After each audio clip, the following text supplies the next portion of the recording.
Welcome back to Fantasy Football by Committee, powered by Flurry Sports. It can be tough to win a fantasy league on your own, but at FFBC, we will work together to bring home the hardware. Hosted by Zach Bruner and the rest of the Flurry Sports crew, we will give top-level analysis, answer your questions, and, well, go off on other tangents. That was after I tried to get ChatGPT to admit that 9/11 was an inside job, but it stood firm. It gave quite a few solid points that it was true. Welcome to Fantasy Football by Committee. The show starts in 3, 2, 1. I mean, there's so many injuries this week, man. I mean, there's Nick Chubb done for season. There's Saquon Barkley out for a few weeks. There's David Montgomery out for at least a week. Austin Eckler should be out for another week. It seems like Aaron Jones could be out for another week. It seems like Josh Jacobs doesn't know how to run forward. There's a lot of issues with the running back position in fantasy football right now. And it kills me that these zero RB strategists are taking a victory lap because it's not a good strategy. I don't care that it's playing out perfectly for them. It's not a good strategy. I know it's not. But they're taking a victory lap, so we should let them celebrate right now. However, let's talk about running backs that you can pick up to replace Nick Chubb for the season, to put in your starting lineup for this week when there's a lot of issues to be had. And let me just start with, I'm not taking anybody from the Giants. There might be some people to hype up Matt Breida. There might be people wanting Gray. I don't know. I'm not taking any of them. It's a short week in San Francisco anyways. So we're ignoring the Giants situation altogether, despite a massive hole with Saquon Barkley gone. Fernando asked, League Mate just lost Nick Chubb. Should I trade him, Stevenson, and Pitts for Mark Andrews? That's a lot for Mark Andrews. I'm not a Mark Andrews guy. You can get more. You can get more. They are grieving. They're grieving right now. Stevenson, I mean, it's tough to trade away a running back who's going to get a massive workload and we know is talented and is healthy right now. It's tough to do so. So if someone's offering it to you in a trade, you have to feel pretty damn good. Like, you should be able to get Stevenson for Mark Andrews straight up. I understand you don't want that because you have Pitts as well. But you can get more than that. You can get more than that. Mark Andrews also not as massive. He doesn't have as massive of a target share this year, given the offense, given the additional offensive weapons around him. So Mark Andrews isn't like a 1B to Travis Kelce. He's not like a league winner. He's not the positional competitive advantage that he may have been a couple of years ago. He's no longer that. He's not even tight end 2, in my opinion. I think I ranked him season long before the season started. I think I ranked him tight end 4 or 5, and I still believe that. Not that I like Pitts. Certainly don't like Kyle Pitts, but Mark Andrews isn't the person I'm going after and feeling like, oh, won the league. Don't be trading away Ramondre Stevenson right now unless you get an obvious, massive advantage and improvement. I also would like to know the other 2 running backs that you have because, boy, if you're trading away Stevenson, you better be stacked. You better have Christian McCaffrey and Derrick Henry, something like that. But let's look at these running backs again, ESPN Fantasy Leagues. How are we going to replace Nick Chubb, Saquon Barkley, and company? Obviously, if you are an Austin Eckler owner, I hope you already own Josh Kelly. He didn't do that great last week playing against a tough Tennessee front, but he still had 13 carries. So he is currently owned in 69% of ESPN leagues. Certainly look that way if you're an Austin Eckler owner. If not, I'm not really looking for him. Kyren Williams, though. Kyren Williams is a guy I've been very high on ever since he was drafted to the Rams.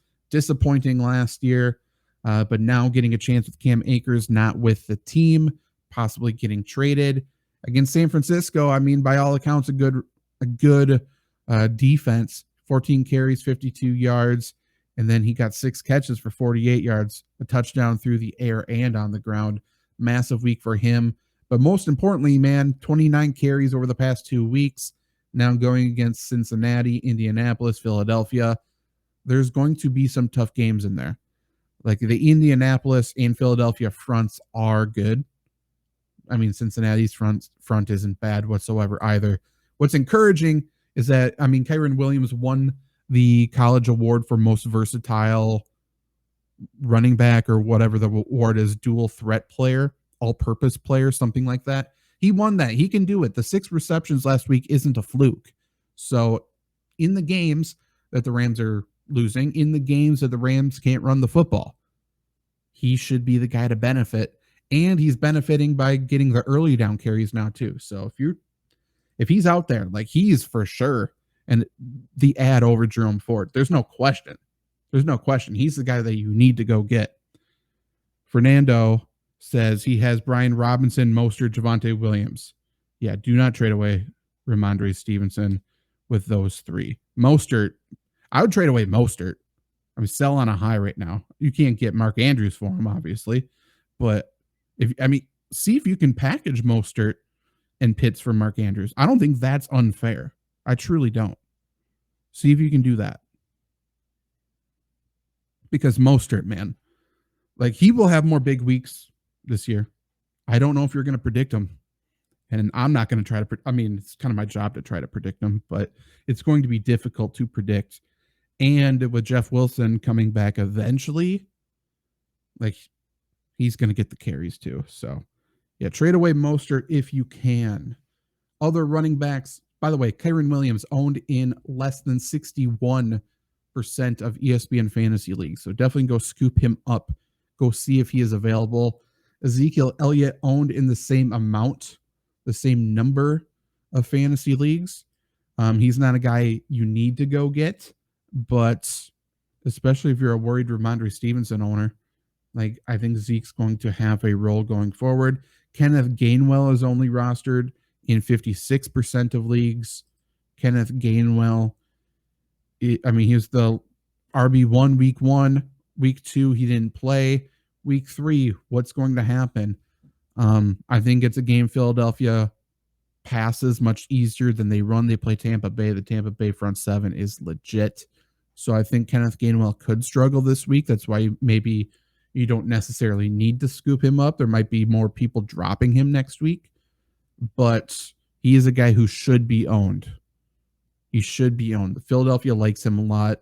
And he's got great vision. He's got better vision than DeAndre Swift. He's a good player. Other running backs. Jaylen Warren, I think, is a fine flex if you are desperate. He's owned in 40% of leagues.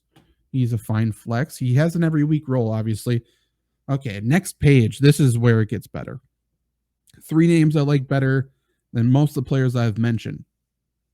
Zach Moss, Gus Edwards, Roschon Johnson. Zach Moss, obviously the leader in the backfield right now, and he's going to be getting more of those goal line touches going forward, I would assume, whether Anthony Richardson is healthy or not. Next week, it looks like he's going to miss. But as soon as Richardson comes back, like the Colts may say, hey, you need to chill a little bit. You can't be putting your head on the line every single play, especially when you're playing meaningless football. Like, the Colts aren't going to do shit this year. We can lose games. It's okay, Richardson.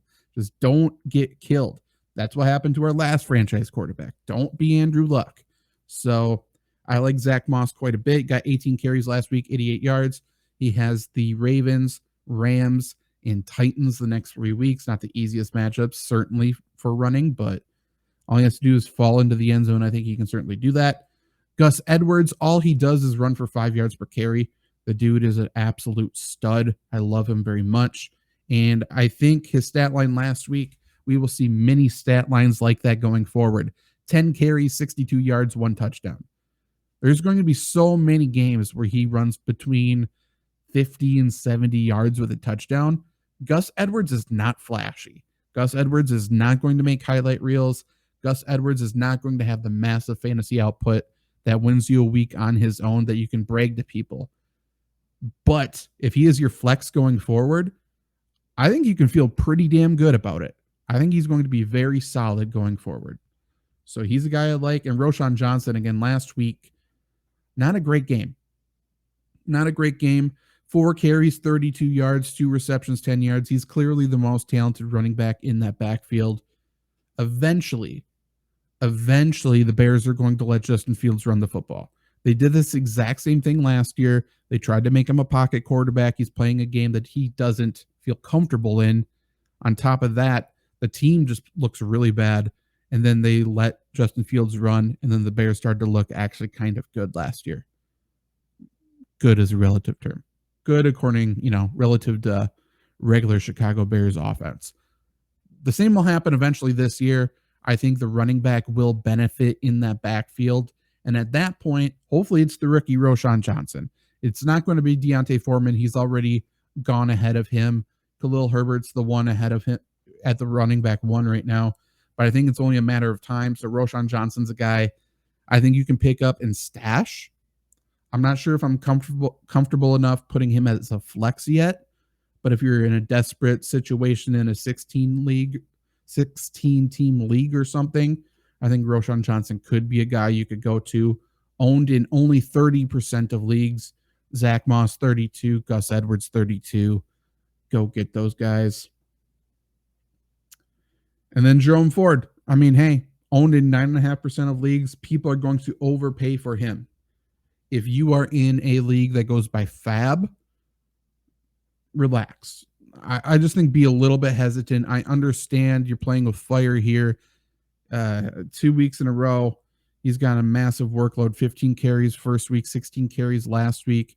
Without that huge run, though, he wasn't that great. I just don't think he's that good of a player. He plays Tennessee next week. I think the Browns' running attack is going to be shut down as a whole. I think he'll have to do more damage as a receiver next week, which he's capable of doing, which he's better at doing than he is at running. So I'm pumping the brakes on Jerome Ford. I wouldn't go there.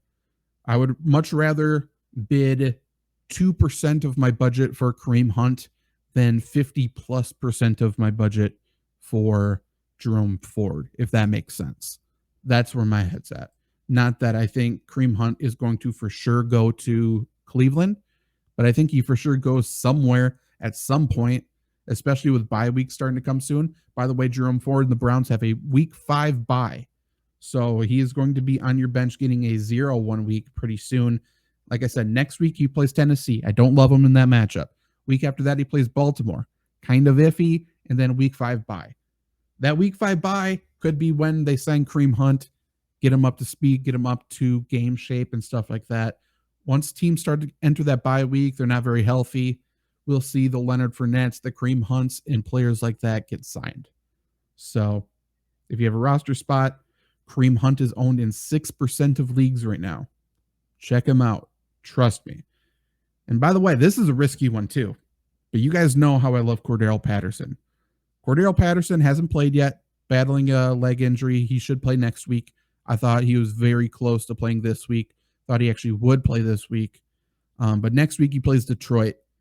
Cordell Patterson owned in 7% of leagues. Remember that Atlanta Falcons depth chart, he's listed as the Joker in the Joker role. We will see him in the backfield. We will see him split out. And if you're in a league that counts kick return yardage, he should be returning kicks as well. One of the best returners in NFL history. 7% owned. I mean, Cordell Patterson's going to score touchdowns. He should be a red zone Swiss Army knife monster. He should be a mismatch monster down there. So there's a multi-touchdown Cordell Patterson game coming, and it could be this week at Detroit. That's not a bet. That's not a bad bet. Start betting the multi-touchdown Cordell Patterson line until it hits, because it's going to happen. It always does. Any other running backs? Zonovan Knight was upgraded in Detroit. Obviously, David Montgomery is going to miss this week. And some people are assuming, Jameer Gibbs is going to see 20 touches. That's not going to happen. Someone's going to get upgraded there. Zonovan Knight could be the guy. I would probably put my money on, who's the guy from Kutztown? Craig Reynolds? Is that the name? That sounds right to me. I can't find him. He's unowned. Craig Reynolds is probably the guy there. He's probably the short yardage runner. He's probably going to score a touchdown this week. Again, you have to be desperate. But he's probably the guy who takes on the majority of David Montgomery's snaps and carries. Unfortunately, I'm a Jahmyr Gibbs owner as well. I don't love it. There he is, Craig Reynolds, owned in 0.6% of fantasy leagues. I think he's worth a look.